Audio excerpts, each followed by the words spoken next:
Happy Wednesday.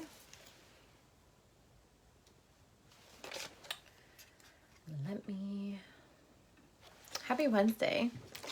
Today we are going to be talking about your buyer persona. Got my little notes here. How's your week been? How's your week been going so far?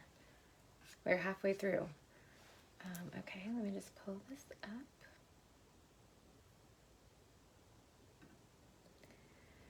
Something about the name. Okay, so happy Wednesday. Today we're going to be talking about the buyer persona. I had received some really amazing revelations that I wanted to share.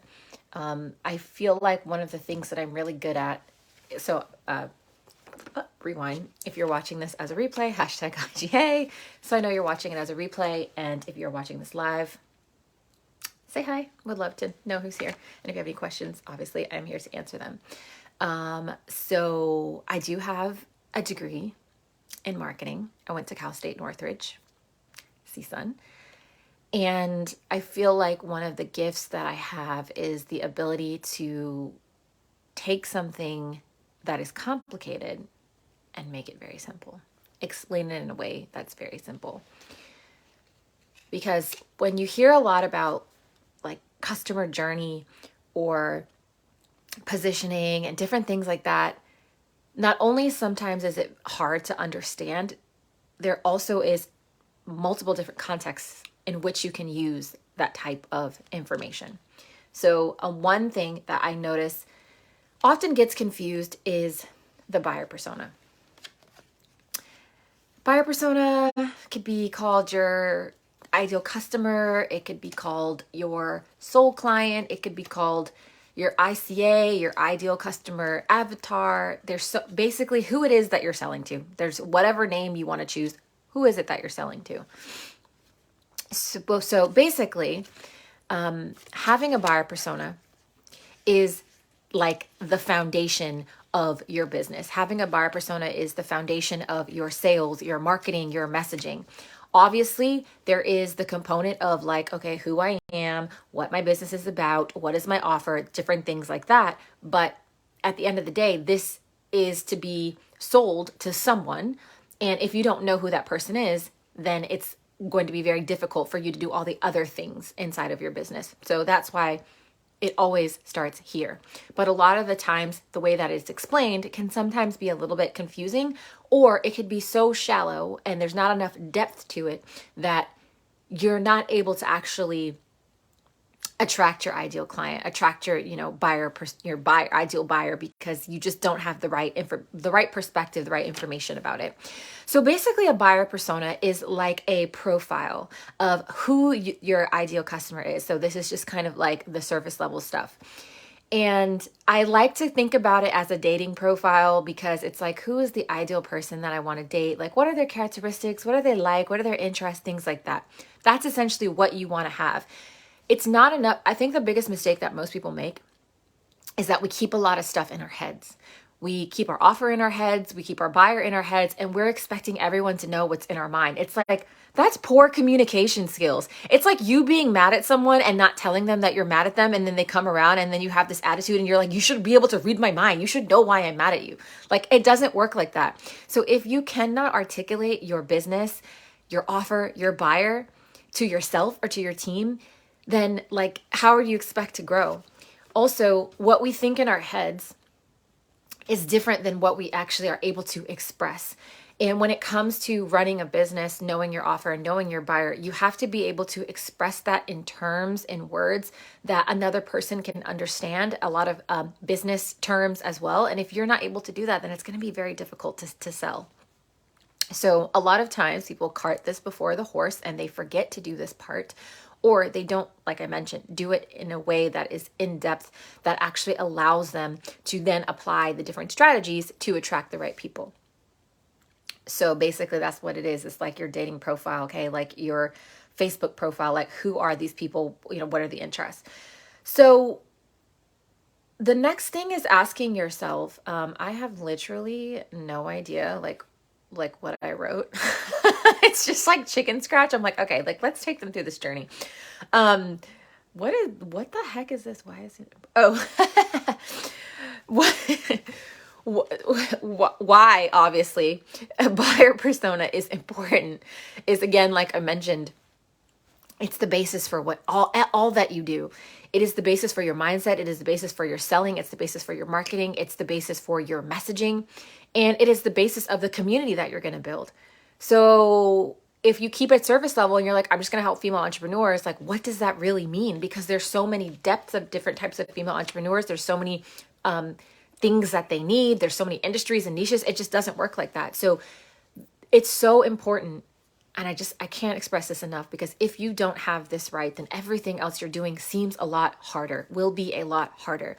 This is a big reason why people aren't making daily sales. This is a big reason why they're growing their audience and the audience isn't correct. Really adjusting that mindset of like, well, I need to get 1,000 followers or 10,000 followers. Like, and then you spend all that time doing that only to realize when you try to sell, nobody cares because it's not the right audience. This is a really big reason why so many people sell and they have like 2 followers, because they know exactly who they're speaking to when, at a point of where this person is in regards to their offer. So it's so important. Like, I can't stress it enough. And again, if you are in a place where you're like, I don't have the right people in my audience, I'm not growing the right audience, or, I'm not making sales, then this is definitely something that you need to take a look at. So one thing about buyer personas and knowing your audience and attracting your audience, there's 3 things. And I'm telling you, a lot of this stuff relates to how you actually do your real life. Like I said, if you're not able to communicate in real life and you expect people to know, like, that doesn't work. So it applies to your business. So the first thing is you have to manage your expectations. If you're like, oh my gosh, I'm called to entrepreneurship. I just went through this amazing transformation. Maybe I lost a bunch of weight, or maybe I healed myself, or maybe I understand finances in a way people don't understand, or maybe I've made a lot of money and I want to show other people how to do it, right? That's a beautiful thing. This is how people expedite their lives, is because someone else that fits who we are has achieved something that we want to achieve. And instead of us spending so much time trying to figure it out, we can learn from them. Or maybe you have a product or something that can just make someone's life easier. Or even if it isn't about ease, maybe you have a product that creates an experience in someone else's life, right? Like, you have candles that that's someone's going to put inside of their yoga room, and it's just going to make this beautiful smell and beautiful experiences, right? There's a reason why you have a business and you want to sell something. So the question is, what are your expectations on who it is that you see that you want to come in and like buy your offer, right? Like, when Lush, puts their store in like the malls and they just create this amazing experience, who are the people that they imagine coming into the store? Who are the people that Victoria's Secret imagines coming into the store? Who are the people that Target and Starbucks imagines coming into the store? When Target and Starbucks was created, they saw me. They marketed to me. When Nike was created over Adidas, Nike spoke to me, not Adidas, so, I'm not really a super Adidas fan. I do have some Adidas things just because I'm like, oh, like this is the perfect fit, but like Nike spoke to me. So what are your expectations when it comes to your buyer? What do you expect? A lot of times, again, we kind of just have this tiny generalized ideas like, okay, yeah, I'm going to sell this offer and like, people are going to come buy it. But like, you never go further to really think, who are they? So expectations are key. This is going to really shape, again, everything in life is around your expectations. We can hurt our own feelings with false expectations. So if you do not have expectations on the type of people that you want coming into your offer, which I'm going to tell you why this is also so important when I tell you how to actually correctly do your buyer persona, then your feelings are going to be hurt a lot when you don't make sales or you're growing the wrong audience and they don't care what you have to say. So the next thing, though, is after expectations, you have to give yourself perspective, okay? Perspective is everything, is the one thing that you can also control, right? You can have an experience, but your perspective around it, how you're experiencing it, how you view it dictates, how you're going to feel about it and the actions that you take. So perspective around your buyer is, again, who are they? What do they like? What are their personality? What do they look like? What are their, what do they value? What are their characteristics? What are their interests? Who are they?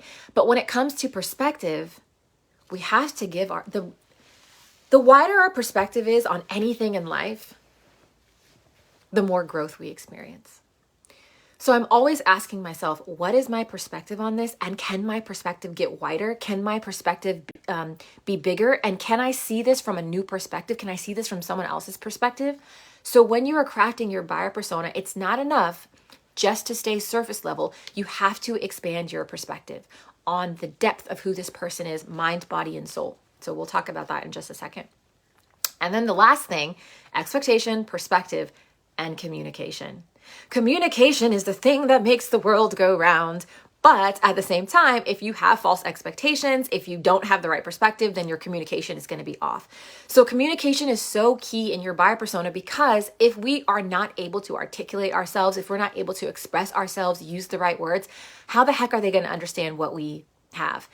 And, let me know if you can relate to the experience of like, I'm just not able to communicate my offer well. I'm just not able to communicate my business well, but you know it all inside your mind and you know it all inside your heart. And like, you know what it is, but you don't know how to put it into words. And then you also, and this also again may play out in your real life, where sometimes you're trying to explain yourself to someone, but you always feel misunderstood because you haven't been able to learn how to communicate. Being able to learn how to communicate comes from the ability of expanding your perspective, evaluating your life, putting words to your life, putting words to your scenario. A lot of times we just stay so much in our head. This is why, another reason that God says, write it down and make it plain. Because in our head is this vortex of swirling thoughts that if we cannot give them life, if we cannot voice them, the thoughts obviously that we want to voice, because again, there's just some thoughts that need to just pass on by and move on with life. But like giving life to certain thoughts is going to bring a wider perspective and a new experience and unlock a new level of your communication. A lot of times we're only giving like words and expression to the painful thoughts in our minds, or the things that we, really shouldn't even be saying. And we don't often apply that to, oh, well, how do I explain my business? How do I explain the heart of my business, my offer? We have to learn how to communicate. That is literally it. It is so simple. This is why you have a block with selling. This is why you have a block with knowing your buyers. It's because you just haven't practiced communication in this area and maybe other areas of your life. So the question now is how? And usually I break your buyer persona down into 4 things. Because I don't like to just stay surface level. I like to have a wide perspective. I need a wide perspective so that I can see my blind spots, but also I can just experience life differently and not have a fixed mindset. I'm always challenging myself to expand my perspective, to see something from someone else's perspective, or to learn something new. So when it comes to your buyer persona, we cannot just do the basics. And usually the basics are, pick a niche based on your interests, right? So I like fitness, or I like, dogs, or, I like beauty, and then pick a group of the population. So it's like, okay, fitness for moms, or, a vegan food bakery for people that like dogs. And we just keep it very surface level. We also keep it very surface level by just doing the general demographics, the age, the location, the gender, their job. These are all great. These are all a part of the perspective, but we have to take it a step further. So the first thing that I usually start with is positioning. And I encourage you to remove what you think when it comes to positioning in business, because again, like I mentioned earlier, there are so many business terms and there are so many business strategies and ways of thinking that can be used in other ways. So when I'm talking about positioning, I am talking about your niche and where your offer relates to your niche and where they are at. This is going to literally set you up to sell so effortlessly. So yes, you want to pick your niche based on, your industry, the specific part of your industry, right? So if you're in photography, but you only help people that are wedding photographers, then that's very important. So that's good. You also want to, maybe sort of pick a specialized category, if that's possible. Maybe because you're a wedding in the photography industry, and you are but specialize in weddings, but you also only help moms because your offer is designed for moms who have a skill in photography that want to start a business so that you can relate to moms. So yes, niching down and picking that type of mindset is great. But in regards to positioning, there are two crucial things, because most people leave you there. They just say, okay, go and target wedding photographers that are moms. And then you kind of wonder why you're not making sales, because it's a little too general. But then you're like, how do I niche down? Because when we think of niching down and positioning, we think of, okay, well, maybe I need to help wedding photographers who are moms that are between the ages of 20 and 25. And then you just really kind of niche in like their characteristics and that's not it. Niching down and getting specific and targeted is about the position. Because if your offer is designed to help wedding photographers that are moms start a new business, that are brand new, that's very different than someone who is a wedding photographer and a seasoned wedding photographer, but now they want to maybe build an agency and have photographers under them and scale. This is very powerful, guys. I am telling you, I am just dropping free gems, the downloads from the gifts of God that changed the trajectory of my business. What you say to someone who's just getting started is very different to someone who is more seasoned.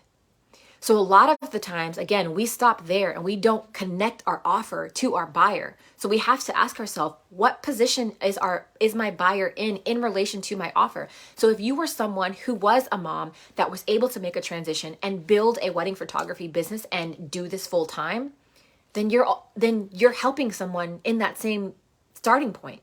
But what happens is that we end up speaking about where we are now in our content, in our marketing, in our messaging, when our offer was designed to help someone from where they were at in the beginning of their journey. So I hope this makes sense, because I'm telling you, this will make a shift. And then let's say you grow and you make a new offer where you are teaching people now how to scale and have, photographers underneath you. Then you speak to that position in the journey of like, okay, well, you know what? Like, I've been doing this for a while and I realize I want to be more hands-off. And, I'm going to teach you how to like onboard different photographers and kind of be the manager and oversee, right? That's someone that's in a different place versus like, hey, you know what? You're a mom, you have amazing photography skills, but you just don't know how to create the structure of being in a business and creating a business. That's a different place. But again, I'm going to just say it one more time before I move on to the next thing. We create our offer for a certain place we were at and a certain transformation that we provide.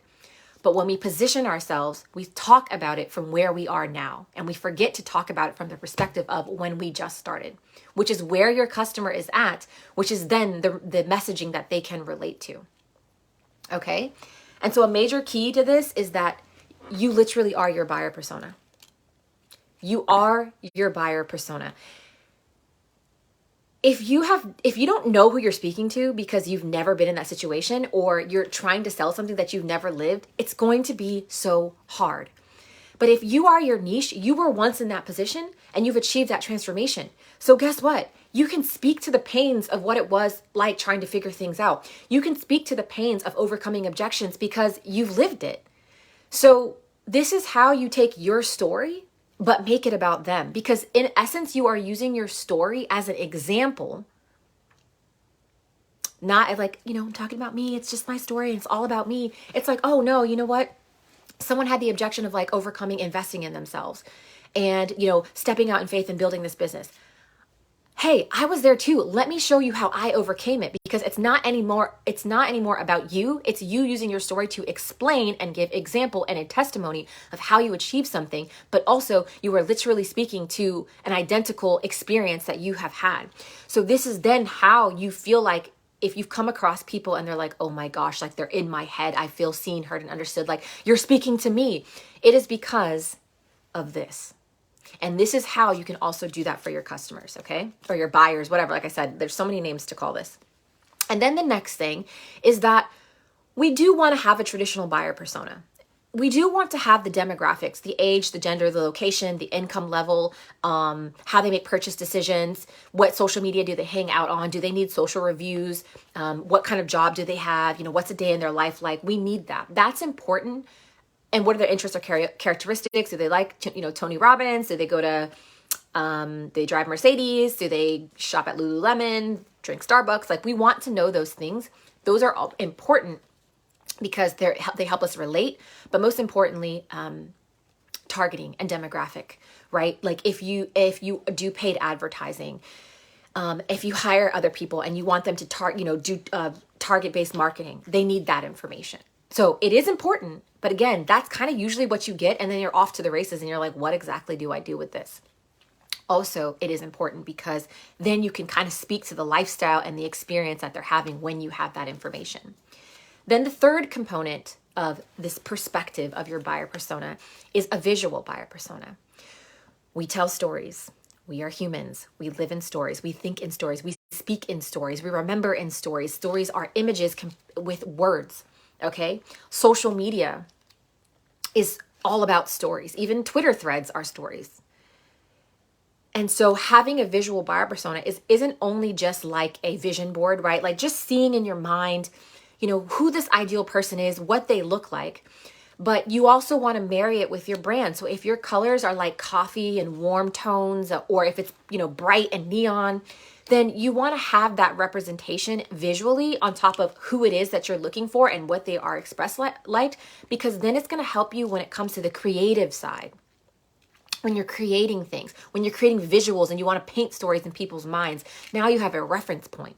And then it also helps you marry your brand together, especially if you use Instagram, with what your ideal buyer persona looks like. So there are times when sometimes if we don't know what that looks like, then we try to go create creatives and we use like maybe stock photos or something like that. But it's like, your buyer persona is like the dreamy sort of person that's like at the coffee shop and like the coffee shop vibes. But then because you haven't, done that visual work, you end up putting like stock photos on your marketing creatives and it doesn't resonate. So the visual buyer persona is very key in terms of giving yourself visual perspective. It's key in terms of your branding and your marketing and your visuals, and it's key to a key component to storytelling. Additionally, this is also why when you see Instagram feeds, you're like, oh my gosh, this is a vibe, because they have a perspective, but also it relates to me. It appeals to me. A good brand to study, if you're not familiar with it, is Frank Bod. If you go to Frank Bod's Pinterest, they have a lot of vision boards of their brand as well as their buyer persona. Then if you compare their Pinterest board to their Instagram feed, you literally see how they've infused their brand, how they imagine who their buyer persona is like, the visuals, the life, and then you see it play out on their Instagram feed. Very powerful. Another thing to also note is that traditional buyer personas are like technical write-ups. It's all just words and information. Visual buyer personas, are pictures and images. So you have to also consider the different ways in which we think, visual versus technical, how we learn, as well as your team. So some of your team members may need the visual aspect of it because then if they pair it with the traditional aspect of it, they can finally get a grasp. Some of them, may need the technical aspect of it because that's kind of how they operate. So you need, again, a wider perspective because as you build a team, as you're growing in your perspective, as you hire out or contract out stuff, you're able to give someone a very deep picture.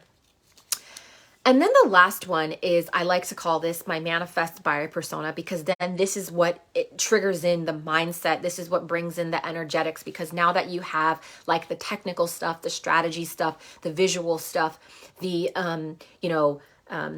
positioning, all of those different things, you want to then bring in the energetics and you want to be able to then pull in that the manifest who it is that you want. So the manifest buyer persona is just really getting deeper into who this person is in regards to their values, in regards to the experience that you want them to have, in regards to who they are and how they act as a person. As in when someone comes into my offer, they're self-sufficient. They don't really need a lot of help. They don't ask a lot of questions.